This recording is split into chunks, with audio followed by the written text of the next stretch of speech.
बुद्धं शरणं गच्छामि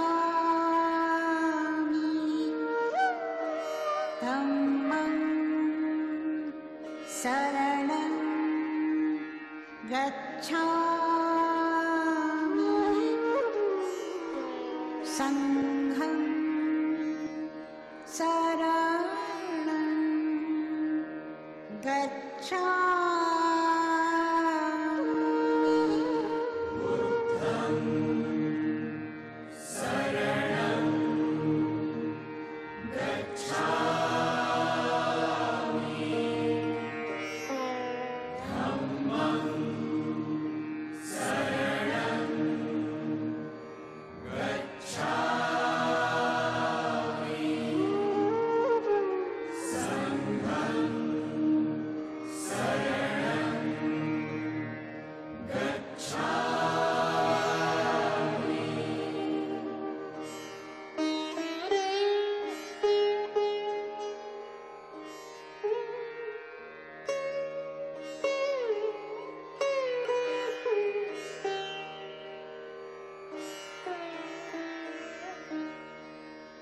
द्वितीयंपि बुद्धं शरणं गच्छामि।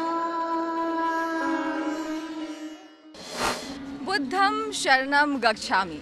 जी हाँ, आप सोच रहे होंगे कि आज अचानक से इस मंत्र के उच्चारण की क्या आवश्यकता हो गई। आवश्यकता क्यों ना हो, हम जिस धरती पे खड़े हैं ये धरती है मोक्ष और ज्ञान की। जी, आपने बिल्कुल सही पहचाना।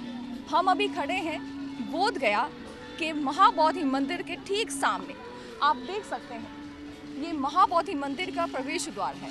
हम इसके ठीक सामने खड़े हैं और आज हम आपको अपने चैनल पीटीएन के माध्यम से इस महाबोधि के अंदर की जितनी भी खूबसूरती है, जितनी भी चीज़ें हैं, उससे आपको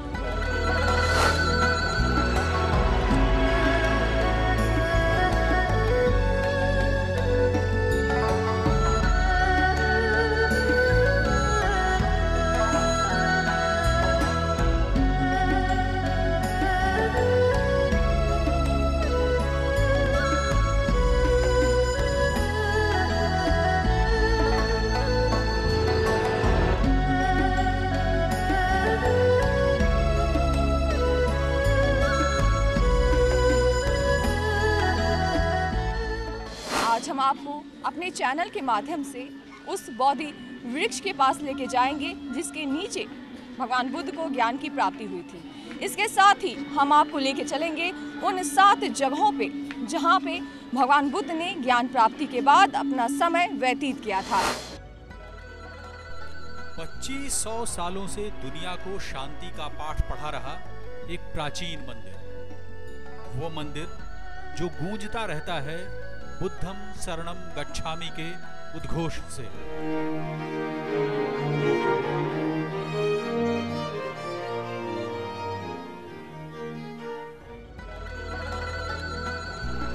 वो जगह जो बिहार में स्थित महात्मा बुद्ध के जीवन से संबंधित 4 पवित्र स्थलों में से एक है।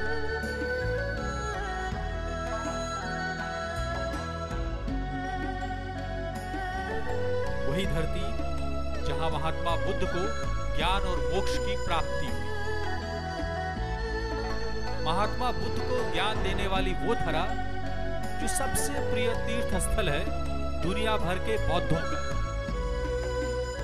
वो स्थान जो बन चुका है पूरे विश्व के सभी धर्मों के लोगों के लिए एक मशहूर पर्यटन स्थल। चिड़ियों की चहचहाहट के बीच गूंजती बुद्धम शरणम गच्छामि की ध्वनि मन मोह लेती है यहाँ आने वाले हर सैलानी की। आपने बिल्कुल ठीक समझा, हम बात कर रहे हैं बोध गया के मशहूर महाबोधि मंदिर की, जहाँ लोग खींचे चले आते हैं आध्यात्मिक शांति की तलाश में।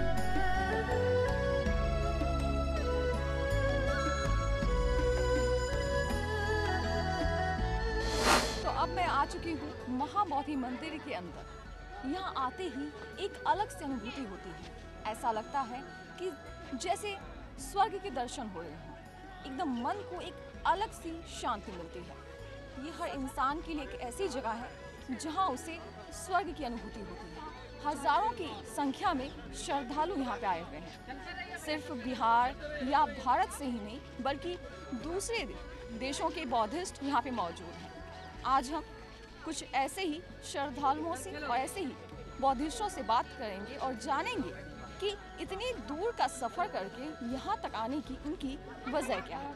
चलिए, कहाँ से आई आप? हम लोग पचमढ़ी से आए हैं, मध्य प्रदेश से। तो यहाँ पे आके बहुत अच्छा लगा, आत्मिक शांति मिली और दोबारा आने की भी कोशिश करेंगे। तो पहली बार आई हैं आप? पहली बार आए। कहाँ सुना था कहीं से या फिर? बस भगवान ने मौका दिया, आ गए। हेलो साहब, या नाम क्या है आपका? मेरा नाम विनोद, कहाँ से आए आप? मैं पचमढ़ी मध्य प्रदेश से आया हूँ। कैसा फील हो रहा है यहाँ पे आने के? बहुत अच्छा, मन में एक स्फूर्ति, एक ऊर्जा, आध्यात्मिक शांति, मानसिक शांति, अभूतपूर्व अनुभव जिसको शब्दों में बयां करना बहुत मुश्किल है। इसको महसूस किया जा सकता है। जी जी, शुक्रिया आप दोनों का। तो जैसा इन्होंने कहा कि शब्दों के जरिए अपनी उस फीलिंग को बयां कर पाना असंभव है, बिल्कुल सही कहा उन्होंने। ये शांति का अनुभव जो यहाँ आने के बाद होता है, एक अलग ही आध्यात्मिक अनुभव है ये, जिसे महसूस करने के लिए आपको बोध गया तक का सफ़र तय करना होगा। और यहाँ तक बहुत अच्छे लगने थे। हम लोग 2-3 बार आए हैं, देखने से बहुत सुंदर लगती है, जो मन को शांति मिलती है आने से। जी, छटकी नवादा कैस नाम क्या हुआ आपका? बेबी देवी। मैं घूमने के लिए आई हूँ, बहुत अच्छा लगता है घूमने में, इसलिए मैं आई। कहाँ से आई हैं आप? आरा से। मैं गया से आया हूँ। जी, नाम क्या हुआ आपका? नीतीश कुमार सिंह। क्या चीज़ है जो आपको खींच के यहाँ लेके आई है?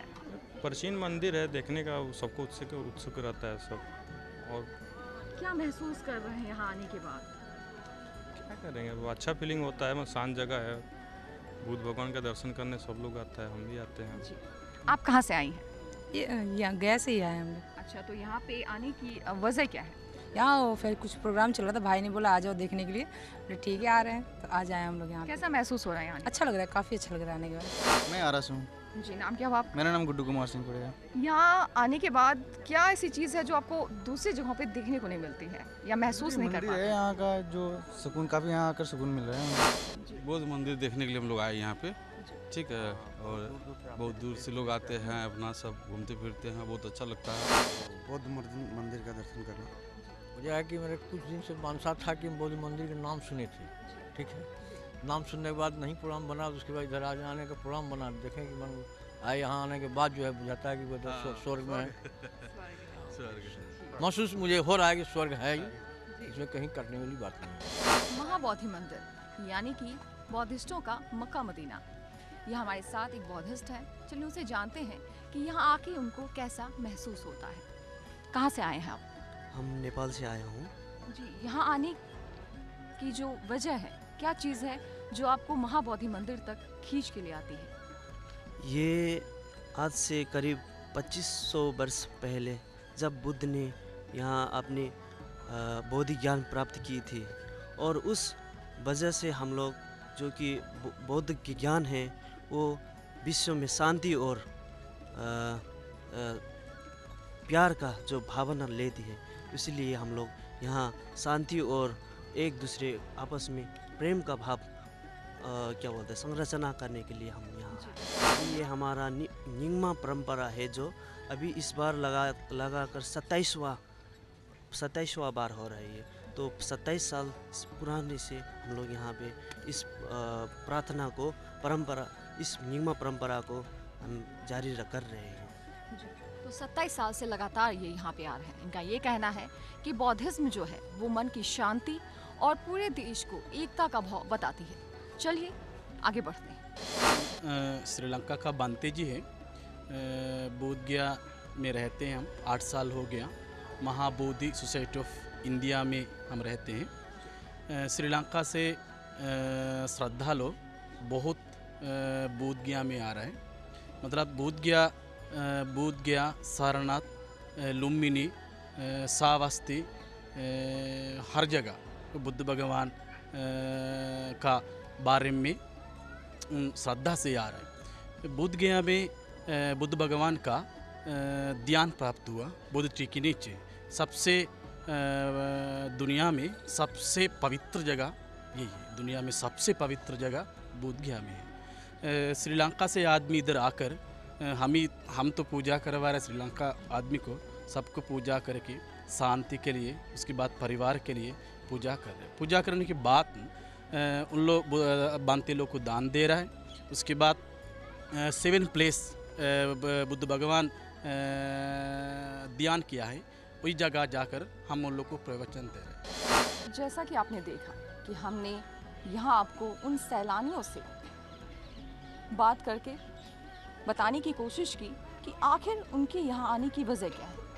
जैसा कि आप जानते हैं कि सब ने सिर्फ एक ही वजह बताई और वो थी आत्म शांति की। ऐसी शांति की अनुभूति उन्हें यहाँ आने के बाद होती है, वो शायद किसी भी दार्शनिक स्थल पे जाने के बाद महसूस नहीं होती है। और जैसा कि हमने आपको बताया था कि यहाँ आने के बाद हम आपको यहाँ की हर एक चीज़ को बारीकी से समझाएंगे और इसी में आज हमारा साथ देंगे आपको उन चीज़ों को बारीकी से समझाने में यहाँ के सबसे पुराने गाइड। मेरा नाम राकेश कुमार है, मैं बिहार पर्यटन का गाइड हूँ और मैं यहाँ 15 वर्षों से गाइड का कार्यक्रम करा रहा हूँ। हम एक एक करके परत दर परत आपको सभी चीज़ों के बारे में बताएंगे इनके माध्यम से, लेकिन उससे पहले और सबसे पहले हम इस बौद्ध मंदिर के बारे में इनसे जानना चाहेंगे विस्तार से।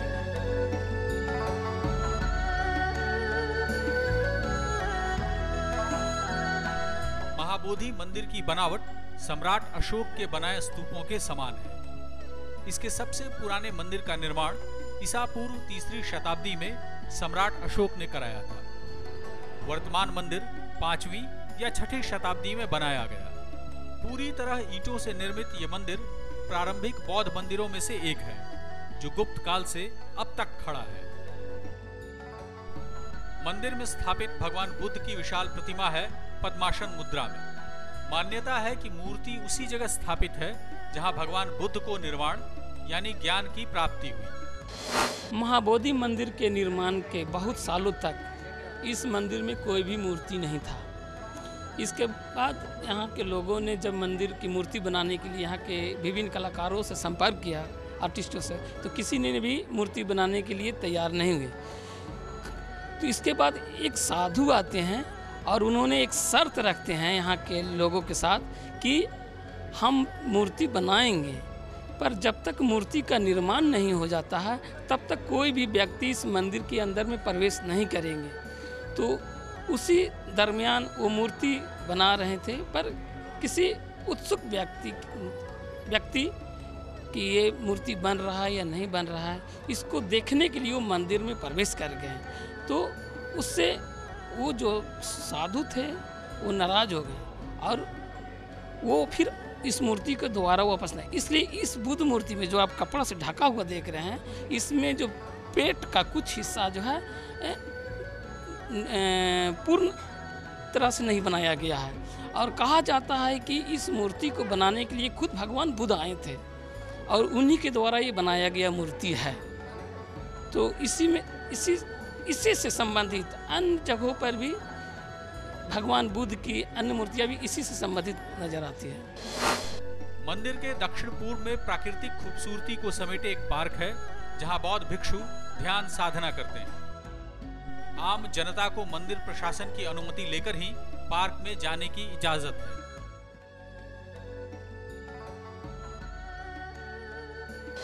चलिए वक्त हो गया एक छोटे से ब्रेक का। ब्रेक के बाद हम चलेंगे सीधे बोधि वृक्ष के पास और जानेंगे उसके रहस्यों को। बुद्धं शरणं गच्छामि, धम्मं शरणं गच्छामि, संघं शरणं गच्छामि।